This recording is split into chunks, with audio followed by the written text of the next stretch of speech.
హల్లెలూయా. Right, మన అంశం ఏంటిది రాత్రి? దేవుని యొద్ద వీనికి తెలియకుండా, సంఘ కాపరికి తెలియకుండా, మా అయ్యగారికి తెలితే మళ్ళీ ఏమనుకుంటాడో ఆయనకు తెలియకుండా మనం పోదాము, మనం వద్దాము, లేకపోతే ఆయన పిలిపించుకుందాము, ప్రార్థన చేయించుకుందాం అనేటోళ్ళు కొంతమంది ఉంటారు. వీళ్ళు ఎవరయ్యా అంటే ప్రవక్తలను ఏర్పాటు చేసి పెట్టుకున్నారు తమ కోసం కొంతమంది సేవకులను ఏర్పాటు చేసి పెట్టుకుంటారు. వీళ్ళు ప్రార్థన చేస్తే మాకు మేలు జరుగుతుందని. అంతకుముందు మేము రామత్ గిలాదు మీదకి యుద్ధానికి వెళుదామా, పోదుమా, పోకుందుమా చెప్పమంటే అక్కడ ఉన్న 400 మంది ప్రవక్తలు యెహోవా సెలవిచ్చుచున్నాడు అన్నారు. హల్లెలూయా. యెహోవా సెలవిచ్చుచున్నాడు, యెహోవా నామమున మీరు యుద్ధానికి వెళ్ళండి, దేవుడు చెప్తున్నాడు, మీరు తప్పకుండా వాళ్ళను మీ చేతికి అప్పగిస్తాడు అని చెప్పినప్పుడు యెహోషాపాతు రాజు కూడా ఏం చేయాలి? అరే ఒక్కరు కాదు, ఇద్దరు కాదు, 400 మంది చెప్తున్నారు. అందులో ఇంకొకడు కెనాయన కుమారుడైన సిద్కియా ఏమన్నాడు?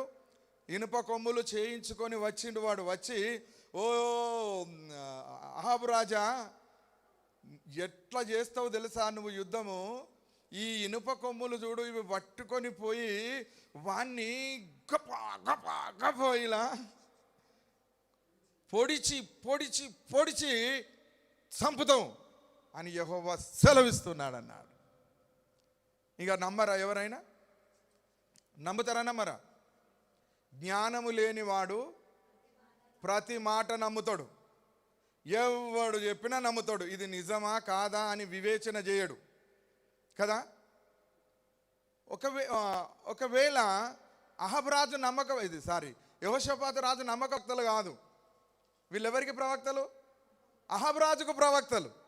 అహాబు రాజు పెంచి పోషిస్తున్న ప్రవక్తలు, అహాబు రాజు జీతం ఇచ్చి దగ్గర పెట్టుకున్న ప్రవక్తలు. అందుకే వీళ్ళు చెప్తున్నారు కానీ ఆయనకు నమ్మకం కుదురుతలేదు. యూదుల రాజుకు, ఇశ్రాయేలు రాజు నమ్ముతున్నాడు కానీ యూదుల రాజు నమ్ముతలేడు. ఏమండి, అర్థమైందా? ఆయన జ్ఞానం లేనివాడు అని నాకు అనిపిస్తలేదు. ఎందుకంటే ప్రతి మాట నమ్మడానికి వీలు లేదు, చాలా నమ్మేయడానికి ప్రయత్నం చేస్తారు. కొన్ని మనుషుల మాటలు ఎట్లుంటాయో తెలుసా? మనిషిని మాటలాట పారే లోతు నీళ్ళ వంటి వాట. లోతు నీళ్ళలో లోతు నీళ్ళలో మనం దిగితే అది ఎంత లోతు ఉన్నదో తెలియదు కదా. పారే నీళ్ళ లోతు, లోతున కాన్నేమో నిమ్మలంగా పోతాయి, లోతు లేని కాన్నేమో గలగల గలగల గల పోతాయి. ఎందుకంటే అవి తట్టుకుంటా పోతే సౌండ్ వస్తుంది. అదే లోతున్న కాడ నిమ్మలంగా పోతుంది. ఇక్కడ లోతు లేదు కదా అని అడిగితే అమాతం అందులోకే వెళ్ళిపోతాం. అందుకే మనిషిని హృదయములోని ఆలోచనలు ఎవరికి అందవు. అందుకని ఇక్కడ మనం ఏం చేయాలంటే, యెహోషాపాతు రాజు కోరుకుంటున్నది ఏంటంటే, నాకు వీళ్ళందరూ యెహోవా నామమున ప్రవచనం చెప్తున్నారు ఓకే, కానీ నాకు యెహోవా భక్తుడే కావాలి, యెహోవా సేవకుడే కావాలి, యెహోవా ప్రవక్త కావాలి. ఎవడైనా ఇక్కడ ఉన్నాడా లేడా? లేకుంటే చెప్పు, నా దగ్గర నుంచి అయినా తెప్పిస్తా. ఒకవేళ ఉంటే చెప్పు, అతని దగ్గర మనము విచారణ చేయుదాము. హల్లెలూయా. ఎంతమంది మీరు దేవుని దగ్గర విచారణ చేస్తున్నారండి? ఏదైనా కార్యం చేసే ముందు, ఏ కార్యమైనా నీ ఇంట్లో చేసే ముందు నీ దేవుని యొద్దకు వచ్చి, నీ సేవకుని యొద్దకు వచ్చి నీవు విచారణ చేయుచున్నావా? వాళ్ళైతే చేస్తున్నారు, మేము యుద్ధానికి పోదామా వద్దని. మరి మీరు ఇల్లు కట్టుకుంటున్నారా, ఇల్లు కడుదునా వద్దా అని విచారణ చేస్తున్నావా? ఏదైనా బిజినెస్ చేయాలనుకుంటే బిజినెస్ చేయాలనా వద్దా అని విచారణ చేస్తున్నావా? ఏమైనా మ్యారేజ్ చేసుకుంటున్నావు, ఈ పెళ్లి చేస్తున్నా చేయొద్దా అని విచారణ చేస్తున్నావా? ఒకవేళ నేను ఉద్యోగానికి వెళ్తున్నా, పోదునా వద్దా విచారణ చేస్తున్నావా? ఒకవేళ ఈ స్టడీ నేను డిగ్రీ పాస్ అయి ఉన్నా, నేను ఎటువైపు వెళ్ళాలి, ఏ డిగ్రీ చేయాలి అని విచారణ చేస్తున్నావా లేదా? అంటే ఇలాంటి విచారణలు లేవు. చాలామంది రోజులలో ఏం చేశారు తెలుసా? దేవుని దగ్గర విచారణ చేయకుండా అడ్డమైన చదువులు చదివి రోడ్ల పొంటి తిరుగుతారు ఇప్పుడు ఉద్యోగాలు దొరకక. విచారణ, నీ దేవుని యొద్ద నీవు విచారణ చేయాలి. విచారించుటకు నీకు మనస్సు లేకపోతే చాలా భయంకరమైన శ్రమలలో మీరు పడిపోతారు. భయంకరమైన శ్రమలు, అది మామూలు శ్రమలు కాదు. నీ అవసరత నిమిత్తము అప్పు చేయాలా చేయొద్దా అని కూడా విచారణ చేయాలి. అప్పు చేయమంటే చెయ్యాలి, వద్దు అంటే ఊరుకోవాలి. విచారణ లేదు, మనసులు అనుకోవడం, చేసేయడం. రాత్రి కొన్ని ఉదాహరణలు చెప్పినా కదా. నిండా మునిగిన తర్వాత దేవుని దగ్గరికి వచ్చి, ఎప్పుడొచ్చింది అన్న దేవుని దగ్గరికి? అంత అయిపోయినాక, వయసు అయిపోయినాక, ఇంట్లో సహోదరు ఈడ్చి తన్నిన తర్వాత అప్పుడు వచ్చింది దేవుని దగ్గర విచారణ చేద్దామని. అంతవరకు దాకా నా సహోదరి బిడ్డలే నా బిడ్డలు, వాళ్ళ పిల్లలే నా పిల్లలు, మా ఇద్దరికి భర్త ఒకడే కదా, ఎట్లయితుంది ఆ పిల్లలను ఎత్తుకొని ముద్దాడుతా అని అనుకున్నది కదా. అయ్యో మర్చిపోయినా రాత్రే. ఏమైపోయింది? ఎప్పుడు విచారణకు వచ్చింది? మళ్ళీ ఇన్ని సంవత్సరాలు అయిపోయిన తర్వాత ప్రతి సంవత్సరం దేవుని దగ్గరకు వస్తున్నది, కానీ దేవుని దగ్గర విచారణ చేస్తలేదు. ఏదో వస్తుంది, ప్రార్థన చేసుకుంటుంది. ఏడాదికి ఒకసారి అతను శిలోహ మందిరానికి, అప్పుడు ఏడాదికి ఒకసారి దేవుని మందిరానికి వెళ్ళేవారు, వచ్చి వెళ్ళిపోతూ ఉన్నారు. ఎప్పుడో సమస్య అయితే వస్తుందో అప్పుడు విచారణ చేయడానికి వస్తాము. కానీ ఏదైనా నీ క్రియలు, నీ కార్యాలు, నువ్వు ఏదైతే చేస్తున్నావో, ఏ కర్మలైతే నువ్వు చేస్తున్నావో, ఆ చేసేటప్పుడు, చేసే ముందు నీ దేవుని దగ్గర నువ్వు విచారణ చేయాలి. ఇలా రేపుగా మ్యారేజ్ చేసుకునేటోళ్ళు కూడా ఏం చేస్తారో తెలుసా? క్రైస్తవుల గురించి చెప్తున్నా. పెళ్లి డేటు వాళ్ళు పెట్టుకొని వచ్చి అయ్యగారు మాకు పెళ్లి చేయమంటారు. అంటే వాళ్ళకి ఇష్టమైన డేటు. వాళ్ళు నిన్ను కొనుక్కోలే, నువ్వు కన్నోళ్ళు కూడా నిన్ను కొనుక్కోలే. అవునా? నిన్ను కొన్నది ఎవరు?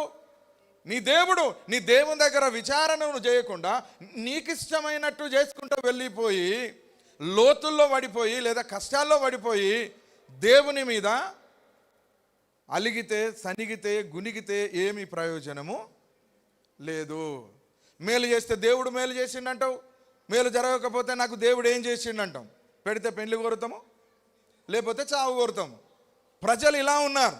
అందుకే దేవుడు ముందే ఏం చెప్తున్నాడంటే, నువ్వేం చేయాలనుకుంటున్నావో నువ్వు ఫస్ట్ దేవుని దగ్గరికి వచ్చి, ఇది చెయ్యాలనుకుంటున్నాను ప్రభువా, ఇది నేను చెయ్యాలా వద్దా అని నువ్వు విచారణ చేయాలి. చేయాలదా? రాత్రి ఒక అన్యజనుల గురించి చెప్పిన. అన్యులు ఉన్నారనుకోండి, పెండ్లి విషయంలో దేవుడు మాట్లాడిండు.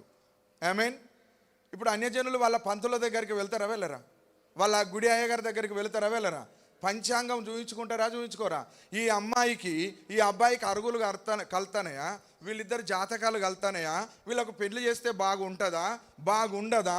మాకు చెప్పమని అక్కడ వేలకు వేలు అక్కడ కుమ్మరించి ఆ దైవజనుని దగ్గర, అయ్యగారి దగ్గర, వాళ్ళ పూజారి దగ్గర ఆయన చెప్పినట్టు వాళ్ళు విని ఈ పెళ్ళి వద్దు అంటే బంద్ చేసుకుంటారు. వీళ్ళిద్దరు కలిసి జీవించడం కుదరదు, నడవంతరాన వీడు చస్తాడు, వీడు అది అర్ధాయిస్తున్నది అని చెప్తాడు ఆయన. అప్పుడు వాళ్ళు వీడు ఎప్పుడు చచ్చినా మంచిది అని పెళ్లి చేస్తాడా? చేయడు. అంటే వాళ్ళు ఎందుకు విచారణ చేసుకుంటారు? తెలివి తక్కువలా? మరి వాళ్ళకి ఎవడు చెప్పిండు పోయి విచారణ చేసుకోమని? కానీ నీకు నీ దేవుడే చెప్తున్నాడు వచ్చి విచారణ చేసుకోమని. నువ్వు పెళ్లి చేసే ముందు అడుగుతున్నావా వీళ్ళిద్దరికి మంచి జరుగుతుందా, వీళ్ళిద్దరి వివాహం మంచిగా ఉంటుందా, రేపు భవిష్యత్తులో వీళ్ళు బాగుంటారా, ఇది దేవుని చిత్తమేనా, ఇది కాదా? దైవజనుడా నువ్వు విచారించి దేవుణ్ణి అడిగి చెప్పమని ఒకవేళ దేవుని దగ్గర నువ్వన్నా విచారణ చేసి తెలుసుకునే అవకాశం నువ్వు కల్పించుకుంటున్నావా? చెప్పండి. మొన్న దళిత బంధు వచ్చిన వాళ్ళు ఎవరి దుకాణాలు అల్లు పెట్టిరు, ఇప్పుడు అన్ని తలుపులు పెట్టుకొని ఇంట్లో కూర్చుంటున్నారు. ఎవరి దుకాణాలు నడతలేవు. కారణం ఏంటి? ఒక్కడైనా దేవుణ్ణి అడిగిండా నేను ఏం బిజినెస్ పెట్టాలి ప్రభా అని? ఎవరికి ఇష్టమైంది వాడు పెట్టుకున్నాడు. ఇప్పుడు ఏమన్నా లాభం ఉన్నదా? లాస్ అయి కూర్చున్నారు, మందిని బతికిచ్చారు. పోనీ అయ్యగారిని ఏమన్నా బతికిచ్చిరా? మందికైనా వందల కొద్ది వేల కొలది కమిషన్లు ఇస్తారు, కానీ కనీసం దేవునికన్నా ఏమైనా చేసిర్రా? అది చేయకపోతే కనీసం నువ్వు ఏ బిజినెస్ పెట్టాలనుకుంటున్నావు? కారు కొనుక్కోవాలనుకుంటున్నావా? దేవుని దగ్గర విచారణ చేయి. నువ్వు కిరాణా స్టోర్ పెట్టాలనుకుంటున్నావా? దేవుని దగ్గర విచారణ చేయి. అవునా కాదా? లేకపోతే ఇంకేదైనా ఫోటో స్టూడియో పెట్టాలనుకుంటున్నావా? దేవుని దగ్గర విచారణ చేయి. హల్లెలూయా. నువ్వు ఏ విచారణ చేయకుండా ఏదో ఒకటి పెట్టుకుందాం పట్టాన్ని పెట్టుకుంటేవి ఎల్లెలకలు ఎత్తివి, ఏది నడవదా అప్పులపాలు అయిపోతుంది. ఇంకేమన్నా అత్త తిందామని చూడబడుతుంది, అవేమో అత్తలేవా. అరే ఒకనికి ఇచ్చేటట్టు ఉండాలంటాం కదా మనం, ఒకనికి ఇచ్చేటట్టు ఉండాలి ఎప్పుడు. తే తే ప్రభుత్వం నాకేమిచ్చింది కాదు, అసలు ప్రభుత్వానికే నేను ఇవ్వాలనాలి. ఒక ఆయన ఏం చేసిండు తెలుసా, అది కన్న పిల్లలు తిండి పెట్టకుండా ఆయనను ఒంటరిని చేస్తే, భార్య చచ్చిపోయినాక ఒంటరిని చేస్తే, ఈయన కొడుకులకు బిడ్డలకు ఇచ్చేది ఏందని అంత కోట్ల ఆస్తి అనాథాశ్రమానికి రాపించి ఆయన కూడా పోయి అనాథాశ్రమంలోనే ఉంటున్నాడు. ఎందుకు చెప్పి నింపుచట? విచారణ లేకుండా నువ్వేది చేసినా నీకు ప్రమాదమే. అవునా? ఏదైనా సరే, రేపు ఊరికి పోవాలనుకుంటున్నావా, ఇవాళ దేవుని దగ్గర విచారణ చేయాలి. నేను రేపు పోవాలనుకుంటున్నా ప్రభా, నేను వెళ్ళే పని అవుతుందా కాదా, పోవాలనా వద్దా, విచారణ చేయాలి. ఏ విషయంలోనైనా విచారణ చాలా ప్రాముఖ్యం. ఈ మధ్యలో ఎట్లా తయారైనో తెలుసా మనోళ్ళు? ఎవరో ఉంటారు కదా అయ్యగారులు అనేటోళ్ళు, ఊరికొకళ్ళు ఇద్దరు ఉంటారు పాస్టర్లు. వానికి ఫోన్ కొట్టడమో, వీనికి ఫోన్ కొట్టడమో, ఇంకోనికి ఫోన్ కొట్టడమో, అయ్యా మీరు ప్రార్థన చేయండి. ప్రార్థన చేయమని అడుగుతారు కానీ ఆ దురదృష్టం చూడు, విచారణ చేయమని ఎవరు అడగరు. అయ్యా మా కోసం ప్రార్థన చేయండి, ఆయన ప్రార్థన చేస్తాడు. ఏం జరుగుతుంది నీకు చెప్పండి? హల్లెలూయా. ఇప్పుడు ఒక మాట చెప్తున్నా, నా విశ్వాసంతో మీకు మేలు జరుగుతుందా, మీ విశ్వాసంతో మీకు మేలు జరుగుతుందా? గట్టిగా చెప్పాలా? ఒక 12 ఏళ్ల నుండి రక్తస్రావ రోగంతో, బట్ట రోగంతో బాధపడుతున్న ఒక స్త్రీ యేసుప్రభును ముట్టుకున్న తర్వాత ఆయన ఏమన్నాడు? అమ్మా నేను నిన్ను బాగు చేసిన కదా, నా మహిమ నీ మీదకి వచ్చింది కదా, నువ్వు ధన్యురాలు పో అన్నాడా? ఏ విశ్వాసముతో నన్ను ముట్టుకున్నావో నీ విశ్వాసమే నిన్ను, నీ విశ్వాసంతో రావాలి. కానీ వాడు ప్రార్థన చేస్తాడు, వీడు ప్రార్థన చేస్తాడు, ఆమె ప్రార్థన చేస్తుంది, ఈమె ప్రార్థన చేస్తుంది. మంది మీద ఆధారపడి ఎన్ని రోజులు బతుకుతావు? నీ విశ్వాసం ఏమవుతుంది? నీ విశ్వాసం ఏమవుతుంది? అవునా? ప్రార్థన సహాయం కోరడం తప్పు కాదు. ఎప్పుడో తెలుసా, నీ బ్రతుకు మీద, నీ విశ్వాసం మీద నీకు అపనమ్మకం ఉన్నప్పుడు, నీ జీవితం మీద నీకు అపరిశుద్ధత ఏర్పడినప్పుడు, దేవుడు నా ప్రార్థన వింటడో వినడో అని ప్రార్థన సహాయాలు కోరేటువంటి పరిస్థితిలోకి మనం వెళ్ళిపోతాం.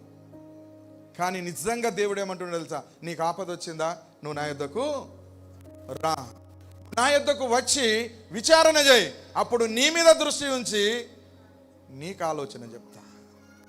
ఎవరన్నారు? నేనన్నా? దేవుడు అన్నాడా? 32వ కీర్తన 8వ వచనంలో అంటాడు, నీ మీద దృష్టి ఉంచి నీకు ఆలోచన చెప్పుతా, నువ్వు నడవవలసిన మార్గములు నీకు ఉపదేశిస్తా, బోధిస్తా అన్నాడు. అలా చెప్తా అంటే ఒక్కరు కూడా విచారణకు రారు. ఈయన 400 మంది ప్రవక్తలను పెట్టుకున్నట్టు ఒక్కొక్కరు ఒక్కొక్క పాస్టర్ను, 2-3 పాస్టర్లను, 4-5 పాస్టర్లను పెట్టుకొని ఆపదత్త ఆ పాస్టర్ దగ్గరికి, ఈ పాస్టర్ దగ్గరికి, ఇంకో పాస్టర్ దగ్గరికి ఉరుకుతారు వీళ్ళు. అక్క మా పాస్టర్ దగ్గరికి రా, మంచిగా ప్రార్థన చేస్తారంటే పాపం ఆమె ఆశకు పోతుంది. ఇంకోళ్ళు అత్తారు, అయ్యా మా పాస్టర్ దగ్గర రండి ప్రార్థన చేస్తారంటే అక్కడికి పోతారు. అరే ఇవేమి తిరుగుళ్ళు కదా, ఇదేం తిరుగుడు? ఈ తిరుగుబోతనం ఎప్పటి నుండి నేర్చుకున్నారో వీళ్ళు అర్థం కాదు. ఊకే ఎటు పడితే అటు ఉరుకుతారు, ఎటు దాకితే గటు పోతారు, ఎవరు రమ్మంటే వాళ్ళు పోతారు. ఒక్కడైనా తెలివి తెచ్చుకొని బుద్ధిలే నీకో, నీ ఆత్మీయ తండ్రి నీ కాపరి నీకున్నాడు కదా, వెళ్ళి ఆయనను విచారణ చేయి, ఆయన దగ్గరికి వెళ్ళు, నువ్వు ప్రార్థన చేయమని ఒక్క మాట నువ్వు చెప్తే నీకు బుద్ధి వచ్చే, వాళ్ళకు బుద్ధి వచ్చే, ఇద్దరికి బుద్ధి వచ్చింది కదా. అవునా కాదా? ఎవరైనా నచ్చి నువ్వు పాపివి అని చెప్తే నీకు సంబరం అవుతుందా? నువ్వు పాపివని నీకు తెలిసి ఉన్నప్పుడు ప్రార్థన చేయించుకొని ఎందుకు పరువు తీసుకుంటావు? నేను పాపిని ప్రభు అని దేవుని దగ్గర ఒప్పుకుంటే రహస్యంగా పోతాయి కదా. పోతాయా? పోవా? యేసు రక్తమే జయం. హల్లెలూయా. ఓకే, ఒక మాట చెప్పి నేను ముగించేస్తా, సమయం దగ్గర ఉన్నది. ఇప్పుడు యెహోషాపాతు రాజు అంటున్నాడు, యెహోవా ప్రవక్తలలో ఒక్కడైనను ఇక్కడ లేడా అంటే ఆయన అన్నాడు, ఎందుకు లేడు? ఒక్కడున్నాడు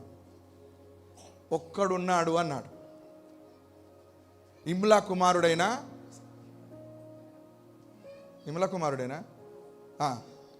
మికాయా అని ఒక్కడు ఉన్నాడు, కానీ ఆన్ని ముట్టుకోవద్దన్నాడు. నువ్వు ఎవరినన్నా మెసిలి కానీ ఆయనను ముట్టుకోకు. ఎందుకో తెలుసా? ఎప్పుడు నాకు మంచి ప్రవచనం చెప్పాడు, ఎప్పుడు నా పక్షాన ఒక శుభవచనము చెప్పడు. ఉన్నాడు ఆయనను మెసిలియాదు గంప కింద పాములాగా అట్లనే ఉంచాలి, లేత బుస్సు అంటాడు, లేచిండా బుస్సు అంటాడు. ఇక మనకు లేనిపోని బాధలు వస్తాయి. ఆయన ఎందుకులే వీళ్ళు ఉన్నారు కదా 400 మంది ప్రవక్తలు, వీళ్ళతో సర్దుకుందాం అన్నాడు. లేదు లేదు లేదు, ఆయననే పిలువు అన్నాడు. అయ్యా ఎందుకు నువ్వు అంతగానో పట్టుబడతావు, ఆయన ఎందుకు కావాలి? ఆయన మంచిగా చెప్పడా, ఆయన మా పాస్టర్ తెలియదా నీకు? ఆయన మా పాస్టర్ అయ్యా, మా బోధకుడు, ఆయన సంగతి అంతా మాకు తెలుసు. ఏ ఒక్క రోజు కూడా మాకు మంచి ముచ్చట చెప్పలేదు, ఏ ఒక్క రోజు కూడా ఒక శుభవచనం చెప్పలేదు, ఏ ఒక్క రోజు కూడా మమ్మల్ని ఆశీర్వదించలేదు. ఏగి లేతే ఏమంటున్నాడో తెలుసా? నువ్వు నాశనం అవుతావు అంటాడు నన్ను. ఏగి లేస్తే ఏమంటాడో తెలుసా? యుద్ధానికి నేను పోతానంటే నువ్వు ఓడిపోతావు అంటాడు. ఏదన్నా అడుగుదామని అంటే చాలు ఏదో ఒక శాపం భయం ముంగట పెడతాడు. అందుకని ఆయన నేను మెసిలియా. ఇక ఒకవేళ నేను యుద్ధానికి పోకుండా నేను అడిగిన అనుకో, ఇక నువ్వు అటే పోతావు ఇటు రామని కూడా అంటాడు. అట్లాంటి వ్యక్తి ఆయన. ఆయనను మందలిచ్చే కంటే ఇంకెవరన్నా చూసుకున్నది బెటర్. చాలామంది తన సంఘ కాపరి మీద కానీ తన ప్రవక్త మీద కానీ ఇలాంటి అభిప్రాయం ఉంటుంది. ఎందుకో తెలుసా? నీ సంగతి అంతా నీ ప్రవక్తకు తెలుసు. ఈ సంఘంలో ఉన్న వాళ్ళ సంగతులన్నీ ప్రవక్తకు తెలివయా? ఈ ప్రవక్త సంగతి అంతా ఈ సంఘ పోళ్ళకు తెలియదా?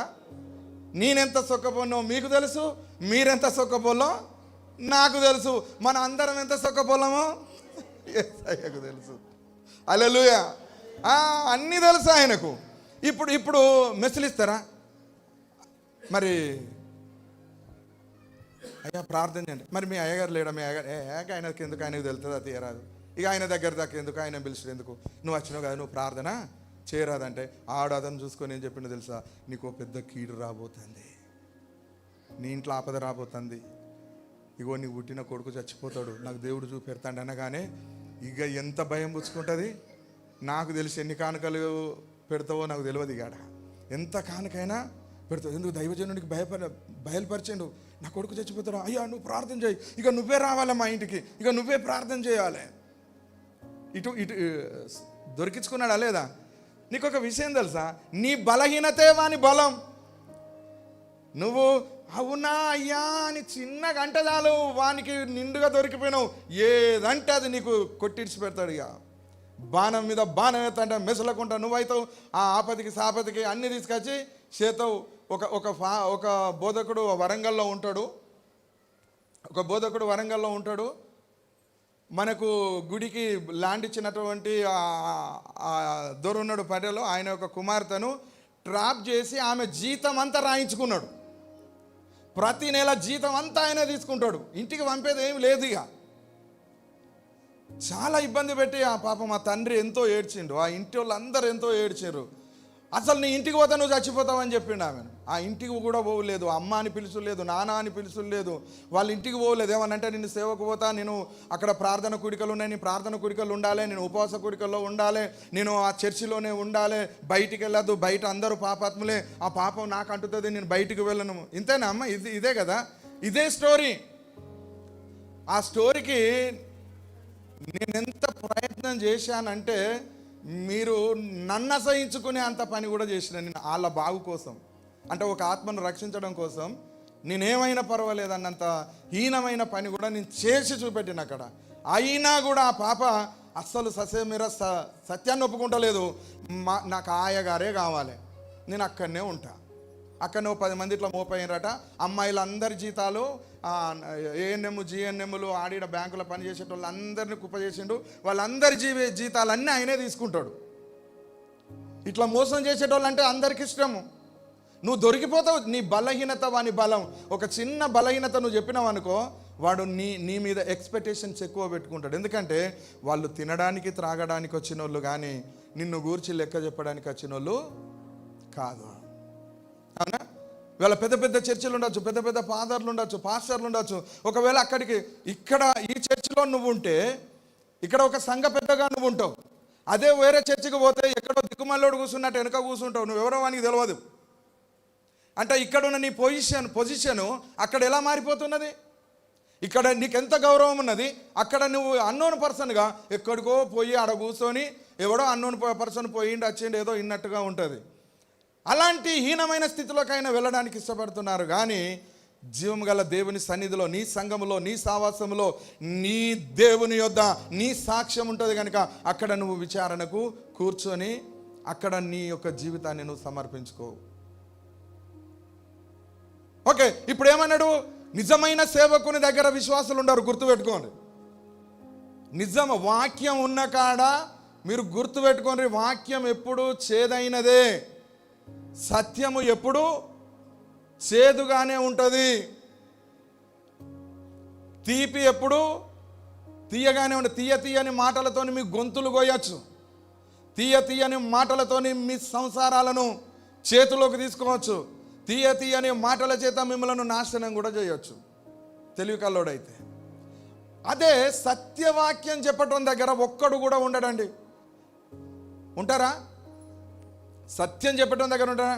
రే నువ్వు పాపివి, నువ్వు పాపాత్మునివి, నువ్వు దేవుని దగ్గర భయభక్తులు కలిగి ఉండలేవు, ఇలా ఉండడం దేవునికి ఇష్టం లేదు, నీ జీవితం మార్చుకో, లేకపోతే యేసుప్రభుని ఇచ్చి బయటికి వెళ్ళిపో అన్నాడు అనుకో, ఈడే ఉన్నాడా పాస్టర్? ఇక ఇంకెవ్వరు లేరా? నన్ను గిట్లా అంటాడా అని ఏం చేస్తాడు? విడిచి వెళ్ళిపోతాడు. సత్యము చెప్పేటోడిని ఎవ్వరు కూడా అంగీకరించరు. నేను చెప్తా కదా, సత్యం చెప్పేటోడిని చంపేస్తారు. హల్లెలూయా. సత్యం చెప్పటం దగ్గర మనుష్యులు నిలబడరు, మీరు గుర్తుపెట్టుకోండి. బాగా గుంపులు మందలు పోయేటన్ని దేనికి పోతున్నారు? ఒకసారి పోయేటోళ్ళని అడగండి, ఇక్కడికి ఎందుకు పోతున్నావు? ఇక్కడ వాక్యం ఉందా? ఇక్కడ ప్రవచనం ఉందా? ఇక్కడ దర్శనం ఉందా? ఇక్కడ నిన్ను గురించిన సాక్ష్యం ఉందా? ఇక్కడ నీ కొరకు అంగలార్చే వ్యక్తి ఇక్కడ ఉన్నాడా? ఎందుకు నువ్వు ఇక్కడి నుంచి వెళ్తున్నావంటే సమాధానం నిల్లు. ఎందుకు పోతారో తెలియదు, ఎందుకు వస్తారో కూడా తెలియదు. వీళ్ళందరూ తిరుగుబోతులు. వీళ్ళు అక్కడ ఇక్కడ తిరిగొచ్చేటోళ్ళు. ఆడ మాటలు ఈడ మాటలు, ఆయగారి దగ్గర కొన్ని మాటలు, ఈ ఆయగారి దగ్గర కొన్ని మాటలు, ఆ అమ్మగారి దగ్గర కొన్ని మాటలు, అన్ని పొట్టు చెత్తంతా ఇంట్లో తీసుకొని నింపుకొని వచ్చి మా సంఘంలో ఇట్లా లేదు, నిజమే మా అయ్యగారు ఇట్లా కాదు. ఎందుకంటే అవన్నీ 4 దిక్కులో తిరిగి వచ్చిన వాళ్ళు తెలివి ఎట్లుంటుంది? ఒక్క కాడు ఉన్న వాళ్ళు తెలివి ఎట్లుంటుంది? ఎవరు అరే నలుగురు 4 దిక్కులో తిరిగి వచ్చి నలుగురితో పోయొచ్చిందని తెలివి ఎట్లుంటుంది? ఒక్క మొగనికి సంసారం చేసింది ఎట్లుంటుంది? చెప్పండి, ఎట్లుంటుంది? ఎవరు చెప్తలేరు. ఎట్లుంటుంది తెలుసా? నా భర్తే నా దేవుడు అంటది. హల్లెలూయా. నా పిల్లలే నా దైవాలు అంటారు. నా ఇల్లు, నా భర్త, నా పిల్లలు కళ్ళకు అద్దుకుంటుంది. అదే 4 దిక్కులో పోయొచ్చింది. నలుగురిని పెళ్లి చేసుకొని ఇడిచిపెట్టచ్చి ఇంకో 5ని పెళ్లి చేసుకొని ఉన్నదా? ఈ 5గురిని భర్తలు కాదు. ఇప్పుడు ఉన్నవాడు కూడా ఏమన్నాడు? ఇప్పుడు ఉన్నోడు కూడా నీ పెనిమిటి కాదు, ఆరోడు కూడా కాదుగా. అంతకుముందు 5గురు అయిపోయినారు, ఇప్పుడు ఉన్నోడు కూడా కాదు. అంతేనా? అట్లున్నదా లేదా సమాజం? అంటే కోపాలు వస్తాయి అందరికీ. ఒక్కటే నిజమైన ప్రవక్త నీ కొరకు లెక్క చెప్పవలసిన వాడు, నీ కోసం నిరీక్షణ కలిగి ఉన్నవాడు, నిత్యము నీ కొరకు దేవుని దగ్గర విచారణ చేసేవాడు నీ ప్రవక్త, నీ సేవకుడు ఒక్కడే. ఇది గుర్తుపెట్టుకోవాలి. అట్లాంటి ఏం చేసిండు తెలుసా? ఈయన ఏమంటున్నాడు? ఇశ్రాయేలు ప్రవక్త అంటే యెహోవా దేవుని ప్రవక్త వద్దట ఇశ్రాయేలు ప్రజల రాజుకు. చూసారా ఎట్లా తయారైనరు? నిజమైన సేవకుని ఎవరు కూడా సహించరు. అల్లిబిల్లి చేసి, ఆలన పాలన చేసి, అచ్చికాలు బుచ్చికాలు ఆడి, బుదురెక్కించి బుట్లు వేసుకొని, నువ్వు ఎన్ని తప్పులు చేసినా, ఎన్ని అపరాధాలు చేసినా, నువ్వు తమ్ముడు మంచోడు, అన్న మంచోడు, అక్క మంచి, చెల్లె మంచిది అంటేనే మీరు బుక్కడంత అన్నం పెడతారు. నిద్ర వస్తుంది అప్పుడప్పుడు. అట్లనే బుక్కడంత అన్నం పెడతారు, మంచిగా ఆరామంగా తినచ్చు, నన్ను, నా కుటుంబాన్ని, నా పిల్లలను పోషించుకోవచ్చు. నిన్ను గద్దిస్తే ఏమొస్తుంది? ఇంటికద్ద రేపు బుక్కడు బువ్వ పెట్టవు, ఇంత కానుక పెట్టవు. అట్లాంటప్పుడు నేనేం చేస్తా? గద్దించుడేంది, కోపం ఏంది, వాళ్ళని తిట్టుడేంది, ఎట్లా పోయేటోళ్ళకి అట్లా పోతాడు. నేను నా ఇంటి వారైతే పరలోక రాజ్యం పోతామని అనుకుంటే మిమ్మల్ని గద్దించగలమా? గద్దిస్తామా? ఎందుకు గద్దించాలా మిమ్మలను? కానీ లేఖనం ఏమంటుంది? తండ్రి తన కుమారుణ్ణి గద్దించు రీతిగా యెహోవా తనకిష్టమైన వారిని గద్దిస్తున్నాడు. హల్లెలూయా. ఎక్కడ గద్దింపు మాట ఉంటుందో అక్కడనే నీ జీవితం పదిలంగా ఉంటుంది. ఎక్కడ గద్దింపు మాట నీ హృదయాన్ని పెకిలిస్తుందో అక్కడనే నీ పవిత్రత, పరిశుద్ధత పవిత్రంగా ఉంటుంది. హల్లెలూయా. అందుకని ఇప్పుడు ఇక్కడ ఆయన ఏమంటున్నాడు తెలుసా? ఆయన నాకు వద్దు. ఆ మికాయ ప్రవక్త ఒకడు ఉన్నాడు, కానీ ఆయన యొద్ద విచారణ చేయొద్దు. కాదంటే 400 మంది ప్రవక్తలను వాడుకో, వాళ్ళు చెప్పినట్టు విందాం. లేదు లేదు, యెహోవా ప్రవక్తనే కావాలి, ఆ మికాయే కావాలి, ఆ మికాయను పిలువనంపించు అంటాడు. ఆ మికాయను పిలువనంపించు. ఏమండి దేవుని బిడ్డలారా, విచారణ చేయడానికి ఇక్కడ మనస్సు కావాలి. ఇప్పటికైనా గుర్తు చేసుకోండి, మీరు ఏ క్రియ చేసినా, ఏ కార్యం చేసినా, రేపు కార్యం ఉన్నదంటే ఈ రోజే, నెల రోజులకు కార్యం ఉన్నదంటే ఈ రోజు నుండే విచారణ ప్రారంభం కావాలి. ఆమేన్. ప్రారంభం కావాలి. రైట్. ఇక్కడ విచారణకు కూర్చున్నారు. ఆయనను తీసుకురావడానికి వెళ్ళారు. వెళ్ళిన తర్వాత ఆ వెళ్ళినవాడు అంటాడు తెలుసా, ఇగో 400 మంది ప్రవక్తలు రాజుకు అనుకూలంగా చెప్తున్నారు. అర్థమవుతుందా? రాజుకు అనుకూలంగా చెప్తున్నారు. నీ మూల్యం పోతుందయ్యా, అనవసరంగా పానాల మీదకి తెచ్చుకోకు. ఆ 400 మంది చెప్పినట్టే నువ్వు కూడా చెప్పు. నలుగురిలో నారాయణ, గుంపులో గోవింద. నలుగురు నడిచిన తోవ నువ్వు నడవరాదు. 400 మంది చెప్పంగా నీకేమొచ్చింది? ఏమన్నా లొల్లి అవుతుంటే, భర్త లొల్లిపోతుంటే భార్య ఏం చేస్తుంది? భర్తను మనకెందుకురా అని గుంజుకొస్తుంది. మనకెందుకురా ఏ లేనిపోని కంప మనకంటుకుంటుంది. చేసుకున్నట్టు ఈయన చెప్తున్నాడు, అయ్యా ఎందుకు నీకు దండం పెడతా, నువ్వు దేవుని ప్రవక్తవని నాకు తెలుసు, నువ్వు దేవుడు చెప్పినట్టే చెప్తావని నాకు తెలుసు, కానీ అక్కడ నువ్వు అట్లా చెప్పకు, రాజు దగ్గర అలా నువ్వు చెప్పకు, నేను చెప్పినట్టు చెప్పు. ఏం చెప్తావు తెలుసా? ఈ 400 మంది ప్రవక్తలు ఏదైతే చెప్తున్నారో అదే నువ్వు చెప్పు, ఇదే రైటు. హల్లెలూయా. అంతేనా? అంటే ఆయన ఏమన్నాడు తెలుసా అక్కడ? యెహోవా జీవము తోడు. హల్లెలూయా.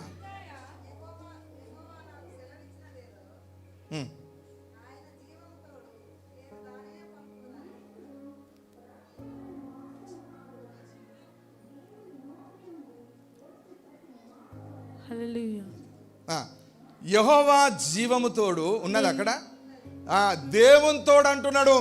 అయ్యా మీరు ఎవరిని నమ్ముతారో ఎవరిని నమ్మరో నాకు తెలియదు, కానీ ఆ వచ్చిన వ్యక్తితో ఏమంటున్నాడు? యెహోవా జీవము తోడు. మికాయా యెహోవా నాకు సెలవిచ్చినదేదో ఆయన జీవము తోడు నేను దానినే పలుకుతా. నువ్వు చెప్పినట్టు చెప్పా, నీ రాజు చెప్పినట్టు కూడా చెప్పా. అంతే కదా? హల్లెలూయా. నేను అబద్ధ బోధకుడిని కాదురా బాయ్, నేను మనుషులు ఏర్పాటు చేసుకున్నోని కాదు. నేను యెహోవా జీవము గల దేవుని యొక్క ప్రవక్తను. నాకు దేవుడు చెప్పింది తప్ప నేను ఏది మనుషుల మెప్పు కోరి నేను చెప్పను కదా. ఇవాళ రేపటి ప్రవక్తలు ఎట్లున్నారు తెలుసా? నీకు కాలరెక్కలు గుంజుతానే కదా, నీకు చెడ్డ కళలు వస్తానే కదా, నువ్వు ఒడ్డు మీద నడుతుంటే నువ్వు జారి పడేది, కానీ క్షణాల తప్పింది, నువ్వు పడేటోనివి, నీకు నడువుని వస్తుంది కదా బిడ్డ, నీకు అప్పుడప్పుడు జ్వరం వస్తుంది కదా,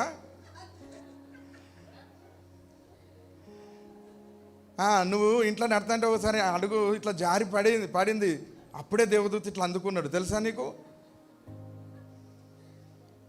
ఇవి నమ్ముతాం మనం. ఇక దేవునికి ఏం పని లేదు. ఈ కాలు కూడా ఎక్కడ గుంజుడు, ఈ నడుము నొచ్చుడు, ఈ రోగం వచ్చుడే చెప్తాడు. ఇక ఇంకేం చెప్పడా? హల్లెలూయా. ఇవి చెప్పే ప్రవక్తలు ఎందరో వస్తున్నారు. ఇక నీ ఇంట్లోకి వచ్చి ప్రార్థన చేసినప్పుడు నాకు పాములు కనపడ్డాయ్యా అని చెప్తాను. ఒక పాము వచ్చి నేను నడుము చుట్టుకుంటుంది, నాకు అట్లా కనిపించింది. అవునా?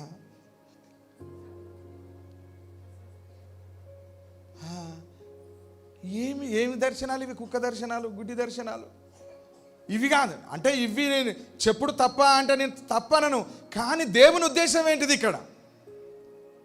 నేనంట ఇను అన్నప్పుడు తుప్పు పడుతుంది, కట్టి అన్నప్పుడు చెదలు పడుతుంది, మనిషి అన్నప్పుడు రోగం వస్తుంది. ఏ రోగం లేని మనిషి ఈడెవరున్నారు చెప్పుర్రి? మనిషికో రోగం ఉన్నది. మరి నీకు ఈ రోగం నీకు బీపీ బాగలేస్తుంది కదా, అప్పుడప్పుడు కోపం బాగొస్తుంది కదా నీకు. నాకు దేవుడు చెప్తాడు అంటే నిజంగానే నీకు భలే చెప్పిండే దేవుడు. కానీ అప్పుడు నిజంగానే నాకు బాగా బీపీ లేస్తుంది అప్పుడప్పుడు, కానీ ఈయన సర్దుకుంటాడు దాన్ని. అరే ఏమిరా బాయ్, ఈ దర్శనం తప్ప నీకు ఏ దర్శనము లేదా? నీ దగ్గర అసలు నిదర్శనమే లేదు. రైట్. హల్లెలూయా. మీరు చెప్పినట్టు నేను చెప్పను. ఒకసారి అయ్యగారు మాకు ప్రవచనం చెప్పవా అని వస్తారు నా దగ్గరికి. ఏదన్నా ప్రవచనం చెప్పవా అంటే, నేను ప్రవచనం చెప్పడం ఏంటి? నేను చెప్పడం కాదు, నీ దేవుడు నీ ప్రార్థనను బట్టి నా నోరు తెరిస్తే నేను చెప్పగలుగుతా.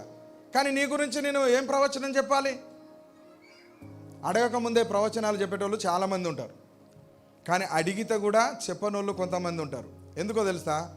నిన్ను ప్రేమించే వానికి నిన్ను గురించి తెలుసు. నీ కాపరికి నీ కష్టాలు, నీ బాధలు, నీ శ్రమలు, నీ దుఃఖము, నీ ఆయాసం, నీ శ్రమ, నీ నొప్పి, నీకు కలిగి ఉన్నది అంతా నీ కాపరికి తెలుసు.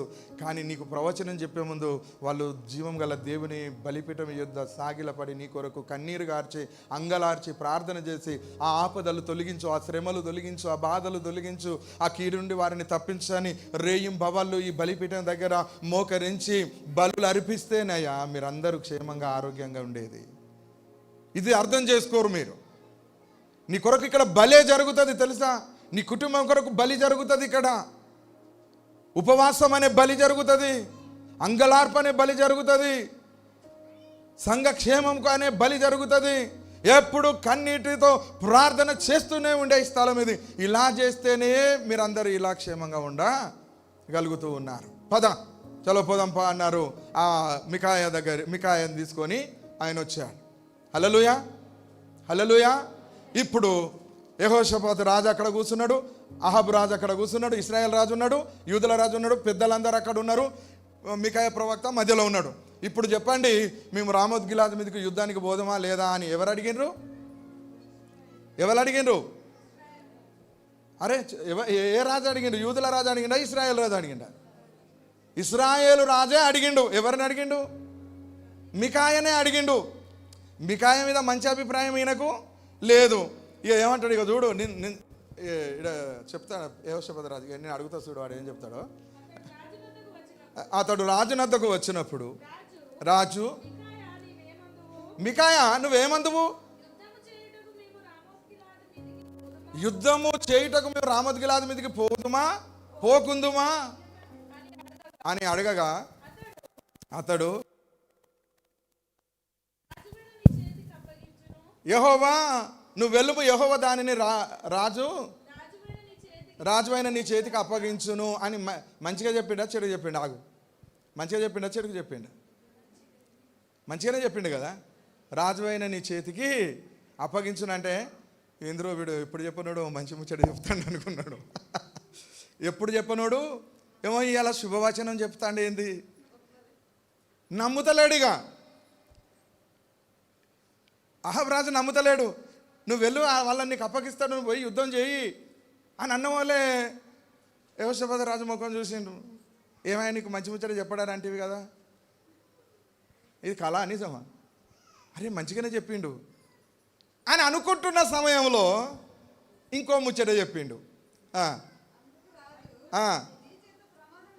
ఒరే నాయన నిన్ను నమ్మరా బాయ్, నీ దండం పెడతాను, నువ్వు నాకు ప్రమాణం చేయి, నేను నిజంగానే గెలుతానా?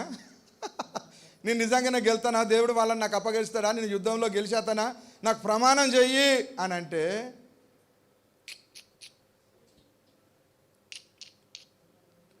అట్లా ప్రమాణం చేసేది లేదు. ఒకవేళ ప్రమాణం చేయాలి అని అంటే నువ్వు తప్పకుండా ప్రమాణం చేస్తేనే నిజం చెప్పాలి. కనుక నేను ప్రమాణము చేయను. కింది వచనం చదువు. యెహోవా నామమును బట్టి నిజమైన మాటలే నాకు చెప్పు, నీ దండం పెడతావు, మళ్ళీ అబద్ధం చెప్పకు, పోయి సత్తావు అన్నాక పుణ్యానంగా సత్తావు మళ్ళా.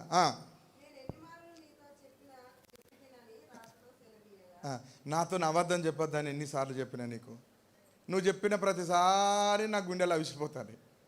నువ్వు చెప్పిన ప్రతిసారి నాకు నిజమే చెప్తలేవు, అసత్యమే చెప్తాను, అబద్ధమే చెప్తాను. ఈ మధ్యలో కొందరు ఇట్లా తయారైన. రాయగారు బాగా అబద్ధాలు చెప్తాను ఈ మధ్యలో. అమ్మగారు ఈ మధ్యలో బాగా అబద్ధాలు ఆడుతుంది. అమ్మగారు కూడా అబద్ధాలు చెప్తుంది, ఏది నిజం చెప్తలేదు. అయ్యగారు కూడా అబద్ధం ఆడుతాడు, నిజం చెప్తలేడు అని అనుకుంటున్నారు ఈ మధ్యలో. అందుకే కొంతమంది ఏం చేస్తున్నారు, అహాబు రాజు ప్రమాణం చేయించుకున్నట్టు ఇక ఎట్లనో ఉన్నది, నువ్వు ఇప్పుడన్నా ప్రమాణం చేసి చెప్పు అని అంటే చూసి ఇశ్రాయేలు రాజు యెహోషాపాతు రాజు అంటే తన ఇయ్యపుణ్ణి చూసి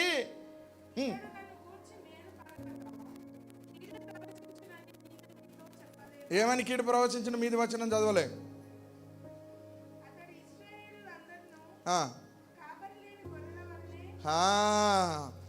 ఇశ్రాయేలు ప్రజలందరూ కాపరి లేని గొర్రెల వలనే కొండల మీద నేను చెదిరి ఉండుట చూచి తిని దానికి యజమానుడు లేడు. అందరు యుద్ధం లేదు ఇక్కడ. ఎవరింటికి వాడు సప్పుడుకెళ్ళు అన్నాడు.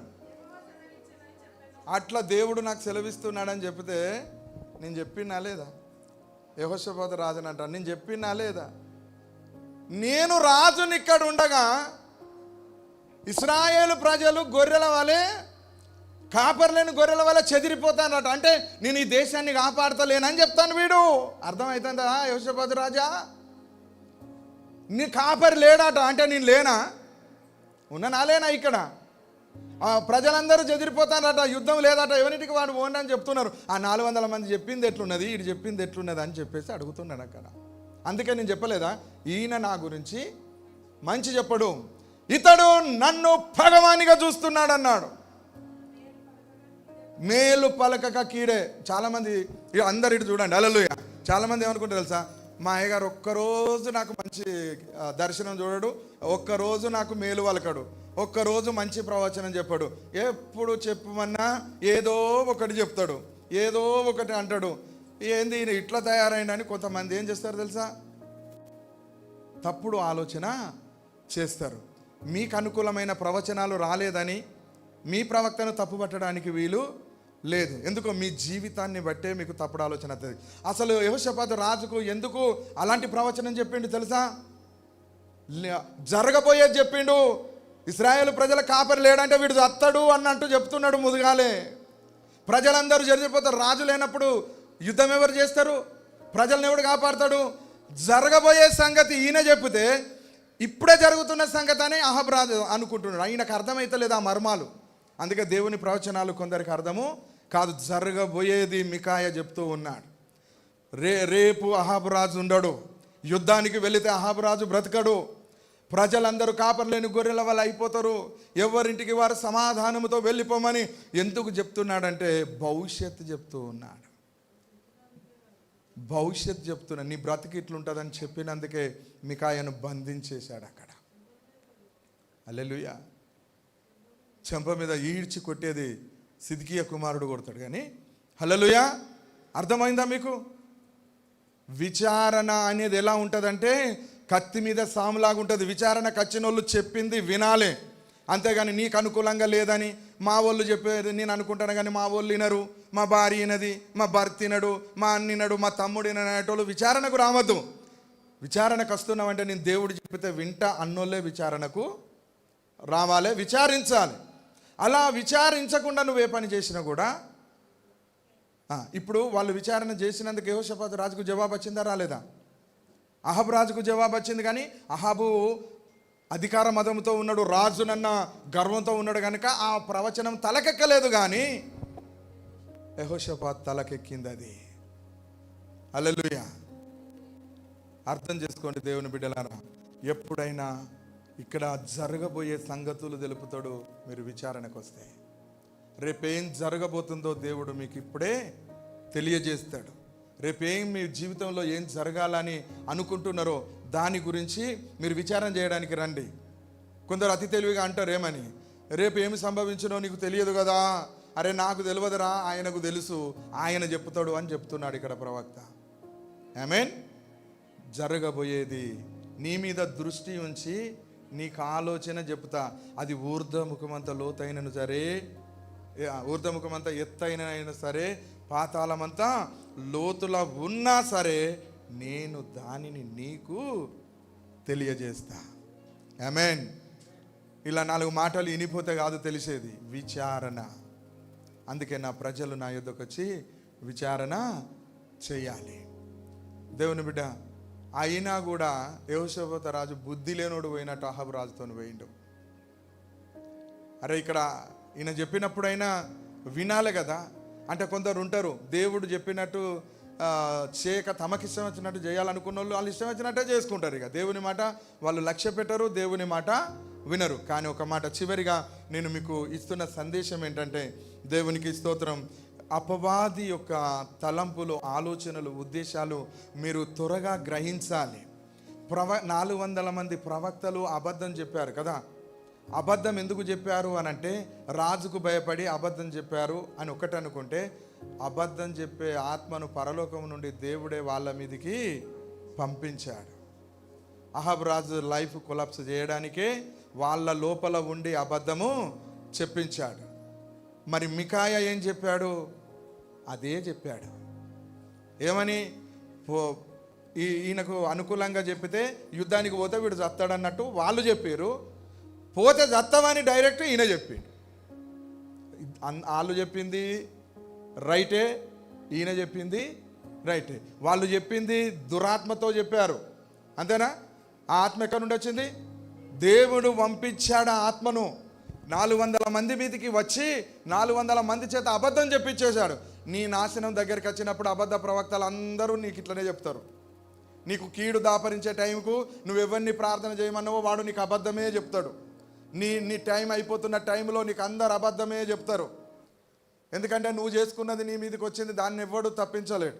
దేవునికి నాశనానికి ముందు గర్వము వస్తుంది. అప్పుడు ఎవ్వరు చెప్పిన ఈయన అహాబ్ రాజు విన్నడా? ప్రవచనం చెప్పిన ప్రవక్తను బంధించి కఠినమైన ఆహారం నీళ్ళు ఇయ్యండి, దీనికి నేను నచ్చేదాకా అన్నాడు. మంచిది పో, నువ్వు మళ్ళతో చూసుకుంటానన్నాడు ఆయన. నువ్వు మళ్ళతో చూసుకుంటానన్నాడు. వచ్చిండా? ప్రవక్త చెప్పింది ఎప్పుడు అబద్ధము కాదు. కనుక దేవునికి స్తోత్రం. మీరు విచారణ చేయండి, విచారణ ప్రకారం నడవండి. దేవునికి విరోధంగా ఉంటే మీకు మీరే సిట్రైట్ అయ్యి తొందరగా రియలైజ్ అయ్యి మీరే దేవుని దగ్గర ప్రార్థించి విచారణ చేసి దేవుని అభిషేకాన్ని పొందండి. అప్పుడు మీరు, మీ కుటుంబం, మీ పిల్లలు అందరూ క్షేమంగా ఉంటారు. మీరు సంఘములో మంచి సాక్ష్యం కలిగి ఉంటారు. రాబోయే భవిష్యత్ కాలంలో ఉన్నత శిఖరాగ్రాలను ఎక్కుతారు మీరు. ఆమేన్. దేవుడు కొన్ని మాటలు మనందరి హృదయంలో ఫలింపజేయునుగాక. ఆమేన్. అందరం లేచి నిలబడదాం. స్తోత్రం. హల్లెలూయా, హల్లెలూయా. ఇప్పటి వరకు జరిగిన కీడంత ఎందుకు జరిగిందో తెలుసా? నువ్వు విచారణ చేయకుండా చేసిన పనుల వల్లనే. ఏది కూడా విచారణ చేయలేదు. ఏదో ప్రార్థన చేసుకున్నావు, ఇది చేస్తాం అనుకుంటున్న ప్రభా నువ్వు సహాయం చేయమని అడిగినావు, చేసుకున్నావు తప్ప మరి నీ దేవుడు ఏం చెప్తున్నాడు, చేయమంటున్నాడా వద్దంటున్నాడా అని ఒక్క క్షణం కూడా నువ్వు ఆగి నువ్వు విచారణ చేయలేదు. అందుకే నీ జీవితంలో ఫెయిల్యూర్, అందుకే నీ కుటుంబాలలో శోధనలు, అందుకే నీ ఇంట్లో దుఃఖం, అందుకే నీ ఇంట్లో అకాల మరణాలు, అకాల రోగాలు, అకాల వ్యాధులు, మానసిక ఇబ్బందులు, చింతలు, గొడవలు, సమాధానము లేని స్థితి, అసమాధానము, సంతోషం లేదు, నోటి నిండా నవ్వు లేదు, హృదయం నిండా సంతోషం లేదు, అయిన వాళ్ళతోనే తిప్పలు, అయిన వాళ్ళతోనే బాధలు, అయిన వాళ్ళతోనే హింసలు. నువ్వు ప్రేమించిన వారే నిన్ను వెలివేయడం, నువ్వు ప్రేమించిన వాళ్ళే నిన్ను దుర్భాషలాడడం, నువ్వు ప్రేమించిన వాళ్ళే నిన్ను కాదనుకోవడం, నువ్వు ప్రేమించిన వాళ్ళు నీ ద్వారా గొప్ప వాళ్ళు అయిన వాళ్ళే నిన్ను కాలదనడం నువ్వు చూస్తూ ఉన్నావు. దీని అంతటి కారణం ఏంటో తెలుసా? నువ్వు దేవుని యొద్ద విచారణ చేయకపోవడమే. ఇప్పటికైనా మించిపోయింది లేదు. అల్పకాలము పాప భోగములు అనుభవించడానికి, ఈ భూమి మీద భూములు జాగలు అనుభవించడానికి, నగలు వెండి బంగారాలు సంపాదించుకోవడానికి నీ జీవితాన్ని పణంగా పెట్టకు. కొంతకాలమే ఇక్కడ బ్రతుకుతావు. ఆ బ్రతికిన దినములు దేవునికి మహిమకరంగా నువ్వు బ్రతకాలి. ప్రేమైన బిడ్డలారా, ఇంతవరకు ఏం జరిగిందో అది జరిగిపోయింది. ఇక ముందేం జరగాలో అది విచారణకు మీరు కూర్చోండి. రండి, ప్రవక్త దగ్గరికి రండి, విచారణ కూర్చోండి. దేవుని మందిరానికి రండి, విచారణ చేయండి.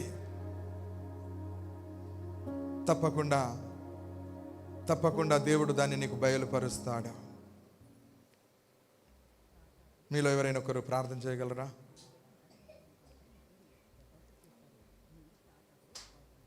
ఓకే. సర్వోన్నతుడా, సర్వాధికారి అయిన దేవా, నీకు వందనాలు. సకల ఆశీర్వాదములకు కారణభూతుడా, నీకు స్తోత్రాలు. ఇంతవరకు నీ దాసుడనైన నన్ను సిలువ చాటున మరుగుపరిచి నీ దాసుని ముఖాంతరములో నుండి తండ్రి ఒక గొప్ప మర్మాన్ని నీ ప్రజలకు మరలా అర్థమయ్యేటట్టు మీరు బోధించినందుకు వందనాలు తండ్రి. ప్రభా, విచారణ చేసే మనసు మాకు దయచేయండి తండ్రి. అబ్బా నాయనా అని మేము మొరపెట్టినప్పుడు పరిశుద్ధాత్మ శక్తిని మాకు అనుగ్రహించండి. జరగబోయే కీడు మాకు ముందే తెలియజేయండి. రాబోయే ఆపదలు మాకు ముందే తెలియజేయండి. రాబోయే మరణాలు మాకు ముందే తెలియజేయండి. రాబోయే ఆపదలు మాకు ముందే తెలియజేయండి. అయ్యా, మేము చేయబోయే ప్రతి కార్యమును గురించి మాకు ముందే తెలియజెప్పమని, విచారణ చేసే మనసు హృదయం మాకు దయచేయమని ప్రార్థిస్తున్నాను.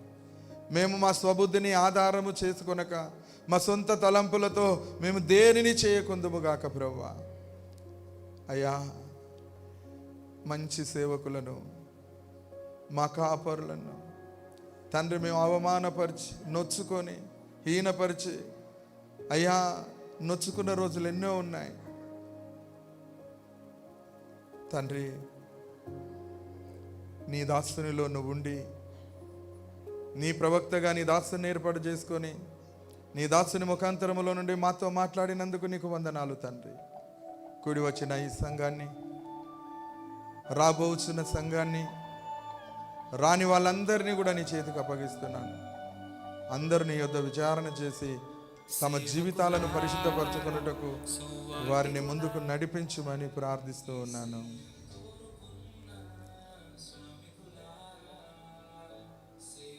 అందరు కన్నులు మూసుకోండి. ఎందుకు ఈ ఫెయిల్యూర్ అయిపోతున్నాం? ఎందుకు ఓడిపోతున్నాం?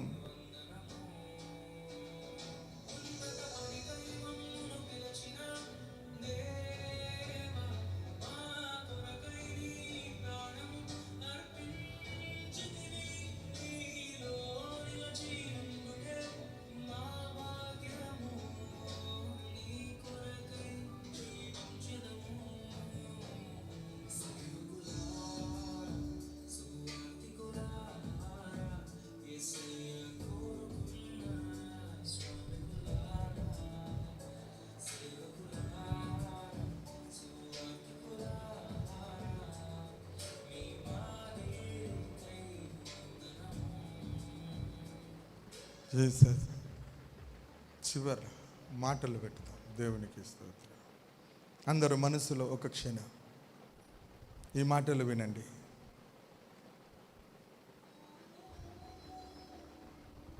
జీసస్,